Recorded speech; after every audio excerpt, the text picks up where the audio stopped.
Hi everyone, in this video we are going to go through 4 different exercises that are not considered pelvic floor exercises, and there will be no Kegels, but they are all influencing the surrounding musculature, specifically the hips. So strengthening the hips can improve our pelvic floor function. Let's get started with these 4 exercises. All right, let's get started with our first exercise. In this exercise, we are going to be using something, it could be a rolled up yoga mat, could be a folded up towel. I have a little kind of squishy balance disc that I'm using. And we're going to be targeting a muscle called the obturator internis. This is a really, really deep muscle that forms part of the pelvic floor and also part of our hip complex. So we're going to come down onto our side.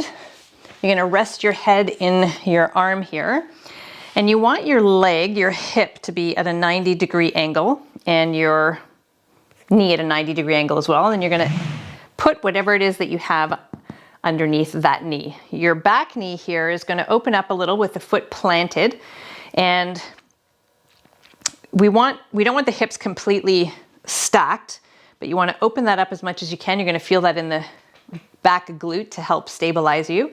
And now all we're going to do is lift and lower that leg. And we're going to go for about 50 repetitions here. So there's no pelvic floor activation. There's no core breath. There's no engaging the core here. All we're doing is lifting and lowering that leg, strengthening that obturator internis. So I think we're at about 10 here. We've got 40 more.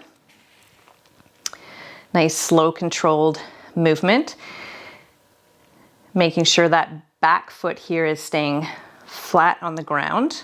There's almost a little bit of activation through that foot to help support and stabilize you. That's about 20. I've got 30 more. So it doesn't look like it's much, but you're going to definitely feel this deep into your hip.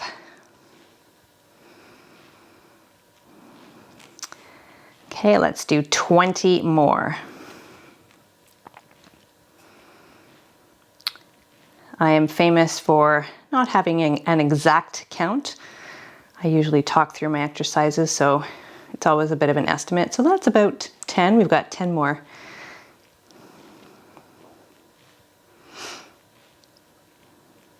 Definitely feeling this now.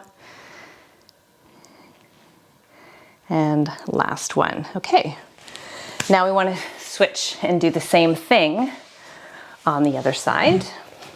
So coming down, supporting that head, finding our 90 degrees, putting that underneath, top leg back, nice firm position of that foot, and here we go again, 50.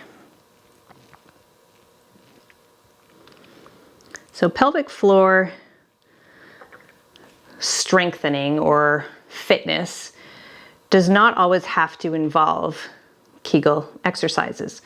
By strengthening the surrounding musculature, we can in turn strengthen the pelvic floor as well.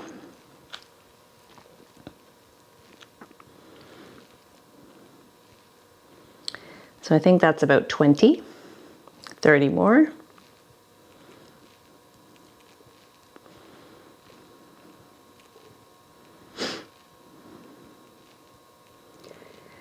And there's 20 left.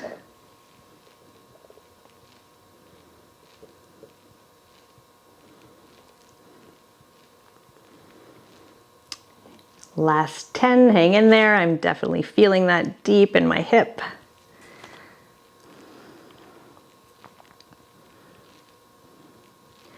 And last one. All right.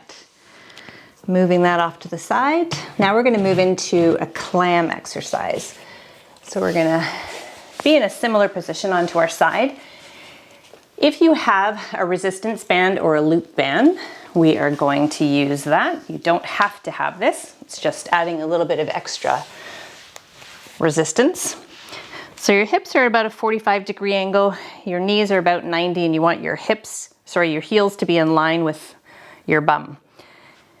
Hips are stacked, knees are stacked, ankles are stacked, and the movement is keeping the ankles pressed together, lifting that top knee up, and then lowering back down. And you're only gonna go as high as you can without having to, if you wanted it to be open even more, you would almost have to roll over. Okay, so we don't want that. So just want a nice, slow, controlled movement. Again, no Kegels, no core breath. Obviously you wanna keep breathing here, but we're not doing any purposeful core activation. We're just focusing on those lateral hip muscles. And we're not gonna make 50 out of this exercise, I'm pretty sure. So we're just gonna do as many as we can until we just feel like we can't do any more. So it's probably gonna be somewhere around the 20-ish mark, maybe even a little bit more than that. It's gonna be different for everybody, so you do you. Wherever you need to stop and take a break, do so. Nice, slow, controlled movement. That band is providing some extra resistance here. If you don't have the band, you may be able to do a few more repetitions. Okay, I'm reaching my point where I don't think I can do too many more. Let's try 5 more.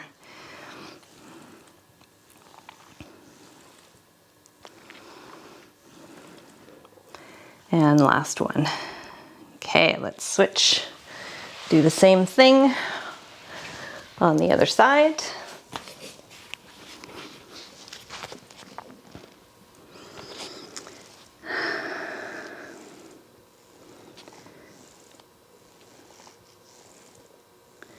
Making sure those hips stay stacked, the knees and the ankles, pressing those feet together.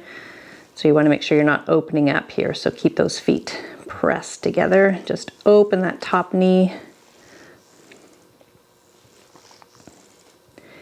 And I usually notice that the second side feels a little bit harder, partly because the side you just worked, you're usually using as stabilization. So it's feeling like it's getting extra work. So even though I'm working this top leg, I actually feel a little bit more in my left side because that's the one that I just worked and it's now working as part of my stabilization here on the floor.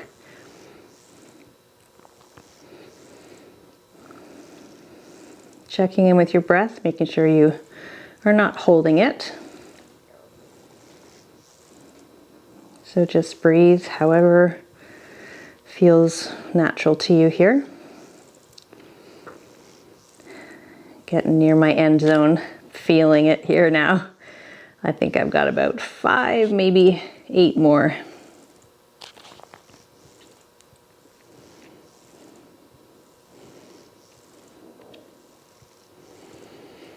Two more, and done. Okay, taking that band off now. Switching over to the side again. And this time, what we're gonna do, you're gonna rest your hand here. And now we're gonna take the legs, sort of cross them over. So my top leg is actually down below, my knee is on the ground, and my bottom leg is a little bit free. So this is similar to the first exercise that we did, just a slightly different position.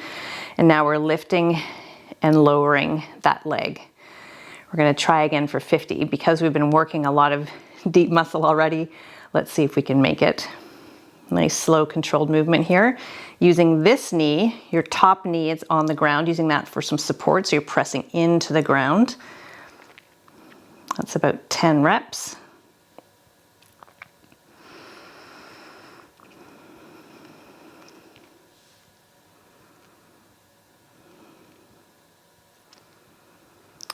And there's 20. Let's try, see if we can do 30 more.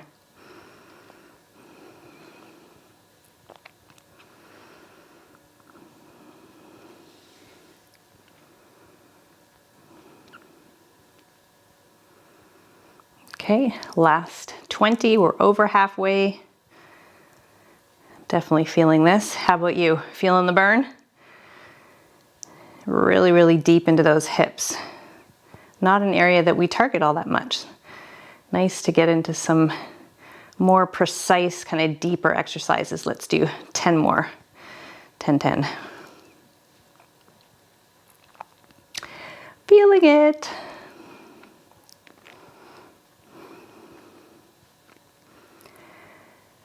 And one more. Okay, I was ready for that to end. Switch over, other side.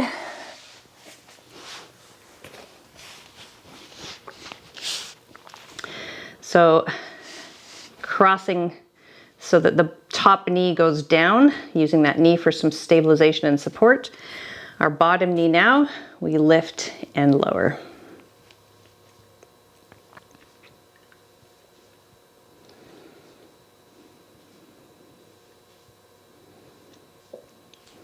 There's 10.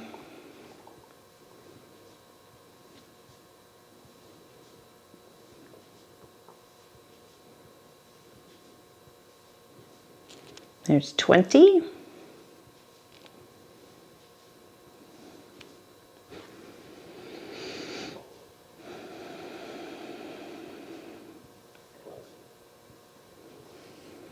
There's 30. We have 20 more. Don't know about you, but I am absolutely aware of my deep hips in this exercise. All of these exercises. This is getting a lot more challenging.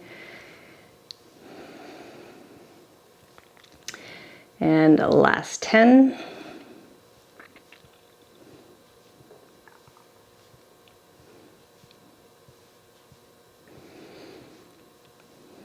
Nine. And last one. Okay, we have one exercise left. Again, if you have a band, you can use it. If you don't have a band, you absolutely can do this exercise without it. Putting it around our thighs, we're gonna do a bridge exercise. We're gonna hold the bridge. So we're coming up into a bridge, and then we're gonna do repetitions of pressing outwards with the band. Okay, so we're not gonna come up into a really, really high bridge. I want your heels fairly close to your bum so that your shins are vertical. You should have a little bit of a curve in your low back, so we're not flattening the back, and we don't want a super big arch, sort of enough that we can get the first part of our palm in there. Checking in with your pelvis. So we want our pubic joint and our hip bones in the same plane. So again, if I was pressing my back in, my pubic joint would be higher. And if I was in an super excessive anterior tilt, my pubic joint would be lower. So I want to get those into that nice Goldilocks position. Now I'm going to press up into a bridge. Again, not super, super high, right about here. And now all I'm going to do is I'm going to press out, and then I'm going to come back in. So I'm keeping my hips elevated, and all I'm doing is pressing out into the resistance band. Again, if you don't have a band, you can do this without. No pelvic floor activation. It is activating, but we aren't voluntarily adding any activation. We're just breathing here. No pulling belly button into the spine, no nothing. All we're doing is focusing on those hips and keeping our hips elevated, but also then working on that outward press into the band.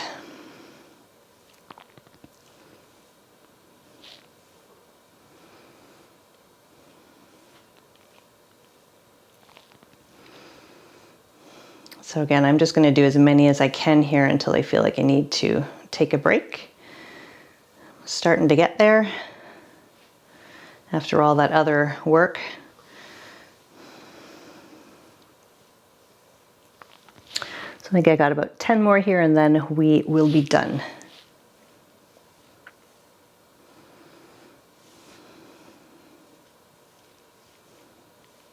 And last one. Lowering down. So there you have it. That was 4 non-Kegel exercises that will help strengthen your pelvic floor. We'll see you next time.